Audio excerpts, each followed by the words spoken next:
That's what you call Red Bull math. What's going on, everybody? This is the Cover Band Confidential Podcast, the podcast for cover band musicians and band leaders to learn how to rock more and suck less. In Atlanta, Georgia, I'm Adam Johnson. In Greensboro, North Carolina, I'm Dan Ray. So the gig that we were talking about, it happened. It happened. It came and it went. And like I said, the gig had a beginning, a middle, and an end. And that's where we are at now. They all do. I mean, ultimately. Yeah. Yeah.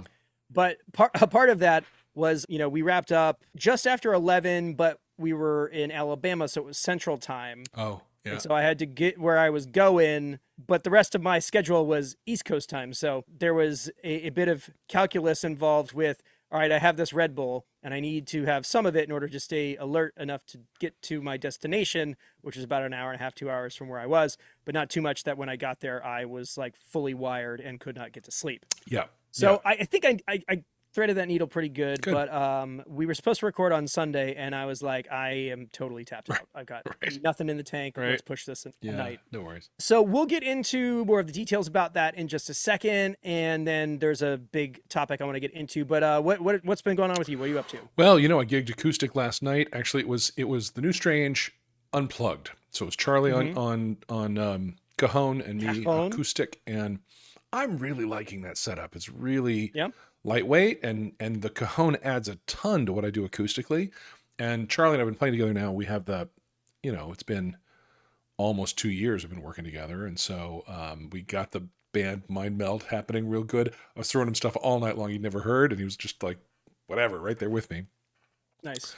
So, it was super fun, really good crowd, super into it, very engaged, and a lot coming back at me, which is great. It was playing on the patio of a beer bar, and so it had every opportunity to be a wallpaper show, but in fact, the crowd was engaging back with me every moment, and I got to play with them and have fun with them.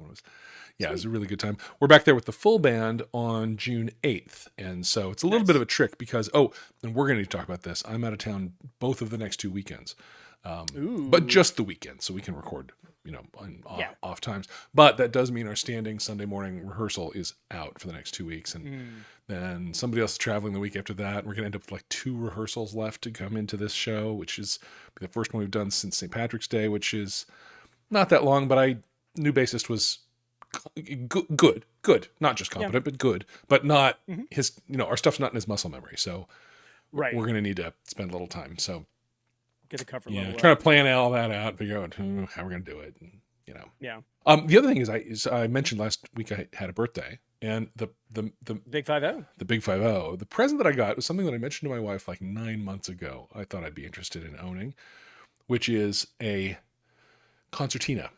Right. It's a very small accordion with 30 keys. And it's so interesting. I'm just breaking my whole brain to understand how to play this thing because the scale alternates sides of it. Okay. Right. So just the white keys, except they're not white. They're all black and have no labels. Right.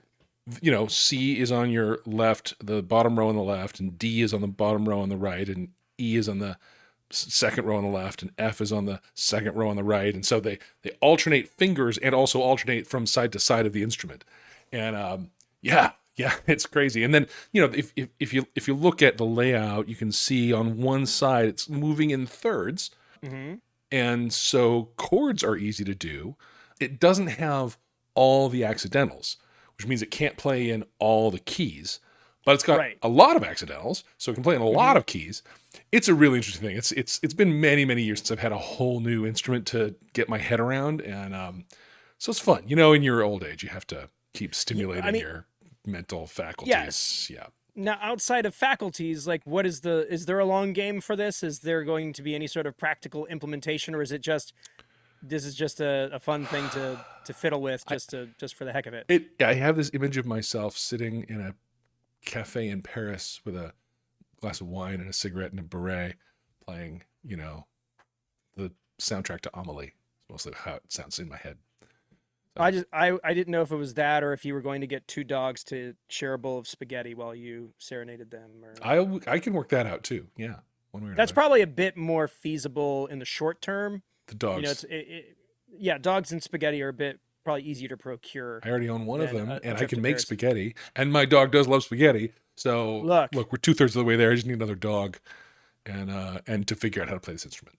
I mean, piece of cake. Yeah. I mean, what, How hard could it be? Actually, how yeah, hard could it be? Famous last words. fairly hard, it turns out. That's what she said. Anywho, do we want to get into gig recap, or do you want to do reviews before we hop into Oh, that? let's do the review, because the gig recap is going to kick us into the whole topic. So this came in over the weekend as a part of the Facebook group. If you guys didn't know, that there's the Facebook page for the show, but then we also have our own group where people who listen to the show are posting stuff and sharing their things, and I'm constantly kicking people out who are just putting their flyers up. Right. But that's another story That's a whole other for thing. another day.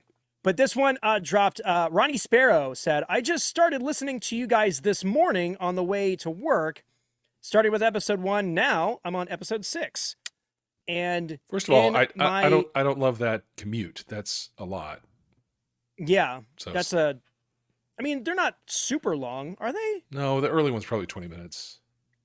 But he could also just be sitting at his desk, like not True. processing. Yeah, he's not doing his TPS reports. He's listening to us. Well, it's not the TPS reports, more about the cover sheet. On the Yeah, did you TPS get that reports. memo? I'll make sure you get a copy of that memo. Love it. But in my own kind of self-deprecating way, I said, on behalf of me and Dan, I am so sorry. To which a number of folks like came in to defend us against us. Yeah. But the one that really stood out and just kind of warmed the cockles of my heart was from David, I'm going to say Meaty, Sure. Meatty. Yeah. Meaty seems too obvious. I want to say that with the 2 T's and the EA, it's May sound. Yeah. But none of this matters. No. None of it. Anyway, David said, it's crazy how they go in order like that. I re-listened to some of those early episodes. You could see, even as rough as they were, where this was going, which was true. Like, we really kind of, like, we had a game plan for the first 10 episodes. We did. We knew what we wanted to cover. Yep. He said, yeah, you could see where it was going and that the concept was on point. And that Adam and Dan were taking feedback and doing continuous improvements. So We totally were. I appreciate just the recognition. Yeah. Yeah.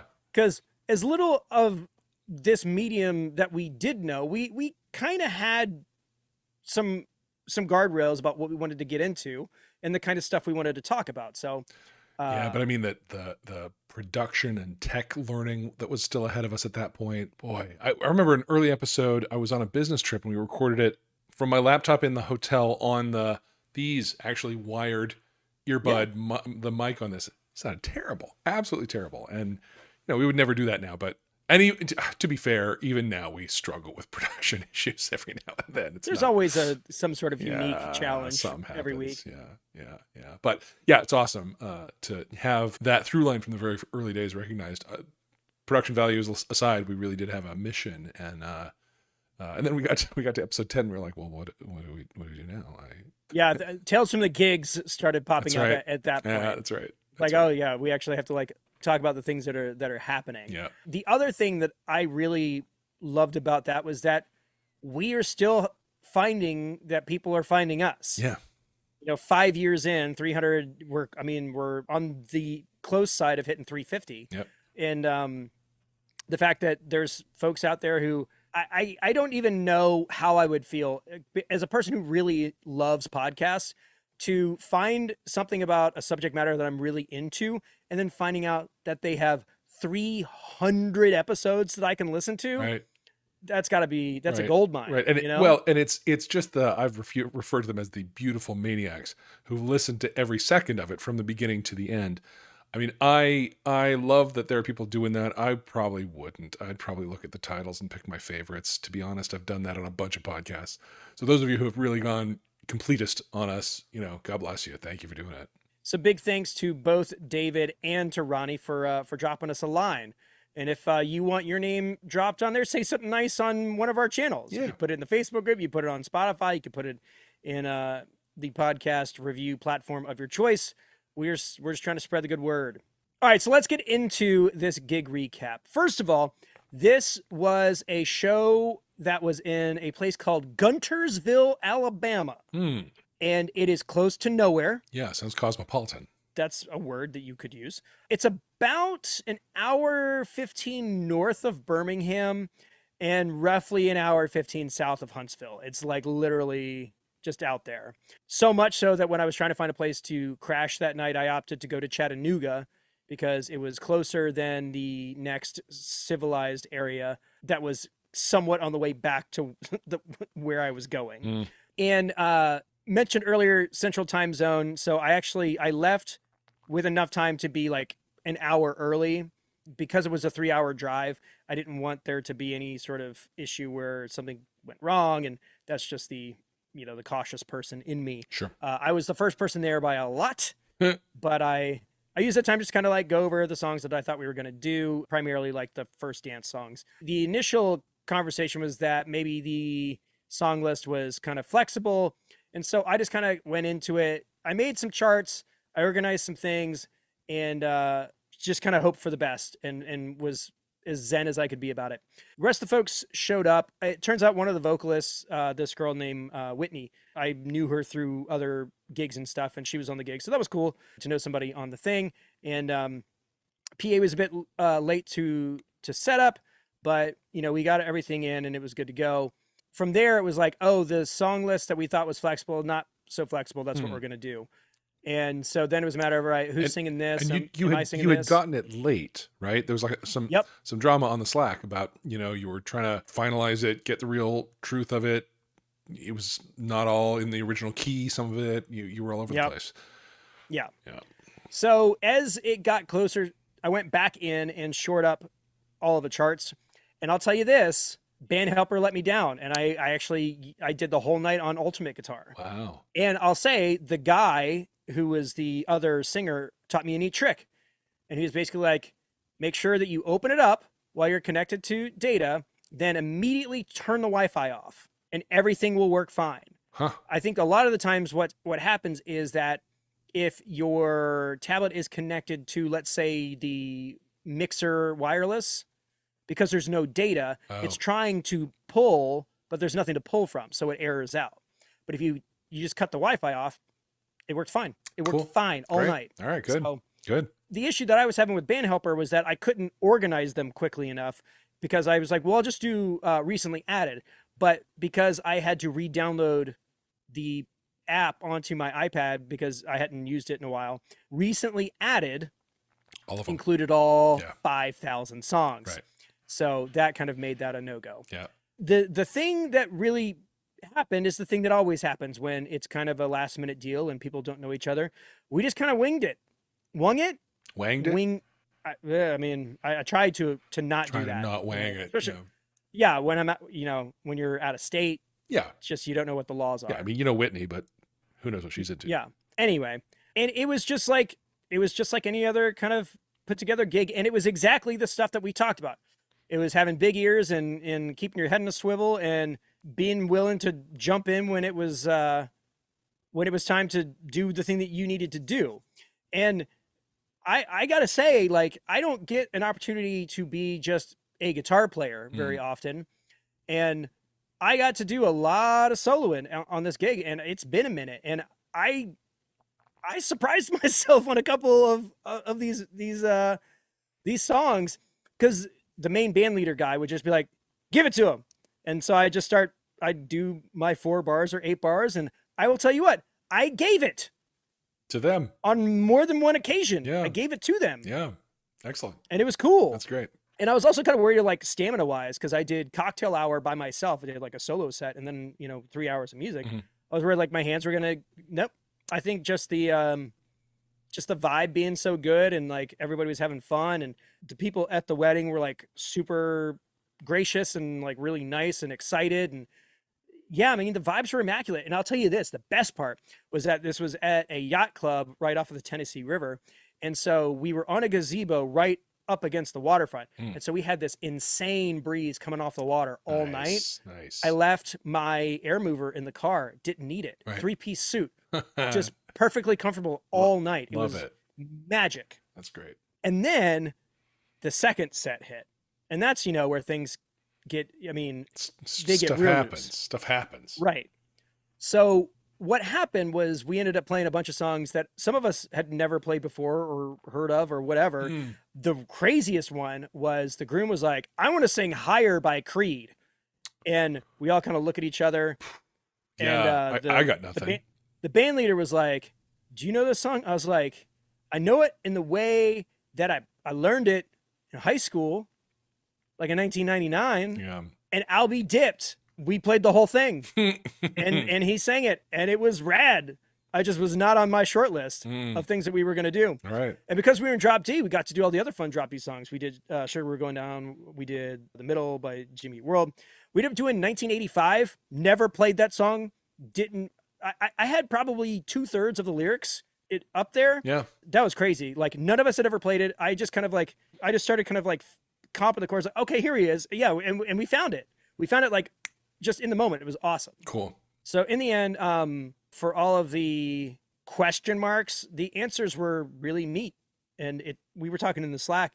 Some of us have had these gigs that were like, oh man, that was really a shot in the arm. I was like, that is exactly what this felt like. It was just vibing with musicians that you'd never met before, using all the tricks that you've got to just make something happen out of nothing. Yeah. And it was just, like I said, there was just those moments of magic, that electricity that like you catch it for a little bit, but it happened over and over and over. And it was just like, it was such a blast. That's cool. That's really cool. So yeah.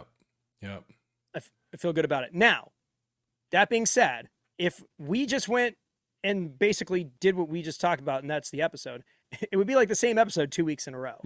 So that's not the lesson. No. I mean, there's a lesson to be learned here, which is if you're a pro and you got the goods, you can walk into any situation and do it, which is cool. Yeah. But there was another lesson that popped up that I just felt like I needed to talk about, and I may have ruffled some feathers in bringing it up with some of the people in the conversation, but it seemed like a good thing to talk about. So because of the lack of organization and, the size of the local music scene, when I was talking about this gig, a lot of people knew who I was talking about. And what ended up happening was that I was getting like DMs and I was getting texts from people who just wanted to kind of say their piece about the situation. And to me, I said it to, everybody that I touch, is like, I don't have a dog in this fight. The thing that I was doing is just kind of sharing the situation because I feel like it's relatable. I think we've all been in a situation like that. And that was the point of it. It wasn't to throw anybody under the bus or slag whatever. That's not the point of it. But the amount of people who are willing to let me know their thoughts about it kind of rubbed me the wrong way. And it was also from people that like I didn't necessarily expect it from.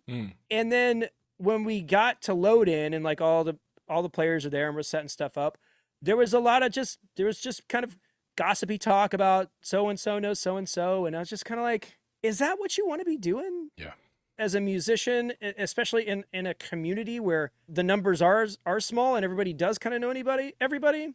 For as cool as the gig was, like the situation around it just kind of left a bad taste in my mouth. And you don't have to do it. You don't have to do that. You don't have to talk trash about people. Yeah. You don't have to gossip behind people's backs. And it's just like came across as kind of bleh. Didn't like it.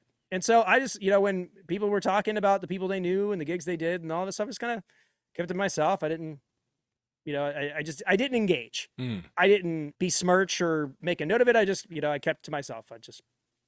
That felt like a more productive way of handling that situation.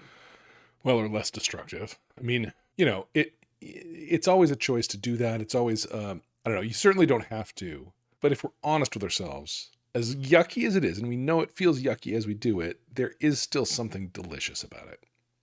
I'm not saying you should do it. Sure. I'm saying you shouldn't, but I get the appeal. I get the draw to, that moment when you agree with somebody about how terrible somebody else is. That's a high social payoff moment, Yeah.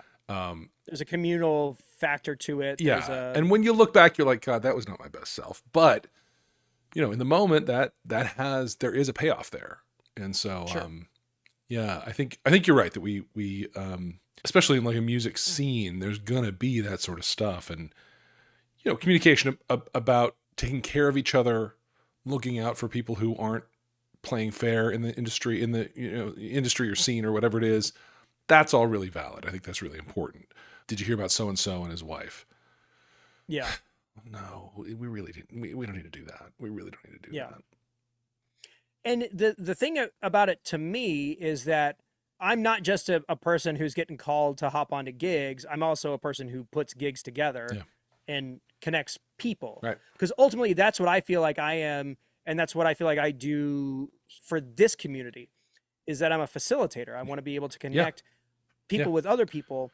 And the problem with being a person like that is that when you are surrounded by folks that talk the way that everybody was talking, it makes me less likely to put my neck out for you, because I don't necessarily want to be in a situation where somebody that I recommended or set up for something gets caught slagging the person that, I was helping out. Completely. No, it impacts your experience of them being trustworthy. Mm-hmm. And if they're going to say that about so and so who I've worked with, and maybe that's even true what they're saying, but right. like, do I want to expose myself to that mouth talking about the things I know aren't working about what I do?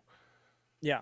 I'm at work on it. I'm trying stuff out. I'm committed to getting better, whatever. But like, what's going to undermine that is like chatter about that out in the world. Yeah. And do I want to expose my project to that? Do I want to expose myself to that? Well, no is the answer. Yeah. It's just like I don't necessarily want people talking about me that way. Yeah. And we're always coming at this from a sense of abundance, and we want to be a good example. We want to help people, and it's just hard to help people when you put them down when they're not around. Well, yeah, and it's got nothing to do. Yeah, it's got nothing to do with the fact that something may or may not be true. Besides the point, but like, have those conversations face to face with people. If you've got a problem with someone, like, let them know about it. Yeah. Don't bring uninvolved parties and that kind of thing. I just don't feel like. For sure. It doesn't add anything other than the, little sugar rush you're going to get for sharing a naughty thing with another person. Well, yeah. And speaking of abundance, I mean, gossip might be the highest expression of the scarcity mindset, because it's all about like, I'm going to take you down to my level, or lower if I can, because then I win. Right. And exactly. Yeah, it's just ugly. It's just not great. And so here's the thing. The biggest takeaway for me is how easy it is to not do it. Yeah. And here's just an example. You and I have done months worth of content. Oh, yeah. Outside of that, I have done days worth of video content. I defy you to find me give somebody a specific name other than direct personnel. No, unless I could never chase down somebody you had a complaint about or a challenge with. I'd never be able to find him in the world. And I've always spoken this way because I understand that the people that I work with will more than likely or could stumble onto this show. Yeah. Oh, I know that current and past band members of mine are active listeners. So I have nothing to gain by engaging in that kind of conversation. Yeah. And when I do have those kinds of conversations, or I'm talking about something in a critical way, I try to do it in a direct way with the person that I need to have that conversation with. Right. And even at a weak point, there's not a lot of examples of me being just nasty for nasty's sake that's out in the open, Yeah. Definitely some names named in on some of the some of the bonus episodes. Well, if you join the Patreon, you'll hear some names. Sometimes, and sometimes not. Again, I feel like I don't ever want to be in a situation where I find out somebody's talking about me behind my back, and so I don't want to put that out against anybody else either. Yeah. So even the people that might have been out of line for talking about it, I'm not calling them out. It doesn't add anything to the conversation. Right. It makes it benefits no one. All it does is make you feel good in the moment, but even in the moment as you feel good, it's kind of creepy. Yeah. So just don't. It's so easy not to. You do have to be willing to give up that momentary payoff. Yeah, but I get it. It's so fleeting. It is. It's just a quick little thing. And one of the interesting things about the conversation that we're having now is that I brought it up to somebody and then they were like, ooh, you know what? I was having a really bad week last week. And I feel like that might be a way that I was handling that or trying to cope with it. Right. And so I need to send a text real quick. So it can be a sobering realization. And we see it all the time. You know, if you're about to like get into it online, take your emotional temperature real quick. Just kind of see where you're at and see where you're operating from. It's almost never the wrong thing to do to just breathe for a second. Well, and even if it doesn't feel like the right or the wrong thing to do, it's still the thing to do. Right. It just, you don't get the payoff. Yeah. Because there's definitely been times where I was like, I have earned the right to be petty about this, but I'm still not going to. Yeah. I guess that's what they call maturing. Is that how you pronounce that word? Mature? Maturing? Something. When you say be petty, you mean play less Dance with Mary Jane and Free Fallin'? Oh, specifically American Girl. But, fair. Because, man. All right. Take it easy, baby. That's one of those songs that took me so long. Make it last all night. The phrasing on those verses is bananas. Yeah. It took forever. Yeah. And that's what Petty would open his shows with, American Girl, which I thought I saw him twice, rest in peace. But yeah, open up with American Girl, guns blazing. It's pretty rad. Some bands would hold that for the encore, but I like it. Petty has. He's got so many. Yeah, the whole night's gonna be hits. Yeah, for sure. But yeah, so that's my I don't know, diatribe. It's not even a diatribe. It's or a rant. It's just a hey guys, observational, something to think about. Yeah. Well, if you have been guilty of doing this and you've caught yourself, let us know about it. Coverbandconfidential@gmail.com. Leave it in the comments when it's posted on YouTube. Actually, if you've got a story about you being super, super petty, we want to know about that too. Tell us. Just for our own entertainment. Yeah. We'll change the names. We'll disguise your voice. We'll do whatever we got to do. Do you have any parting words? Anything else? No, I think we've said our piece. I have definitely said some pieces. Mm-hmm. So folks, thanks for tuning in. Be kind to one another. Find your tiny little circle of trust and be honest with them. But just otherwise, let it go. Yeah. There's better ways to express that energy. So if you wanted to support the show, you can do any of the stuff that Mike's about to tell you, but we'll go ahead and call it for this week. In Atlanta, Georgia, I am Adam Johnson. In Greensboro, North Carolina, I'm Dan Ray. You've been listening to the Cover Band Confidential podcast for the week of May 3rd, 2024.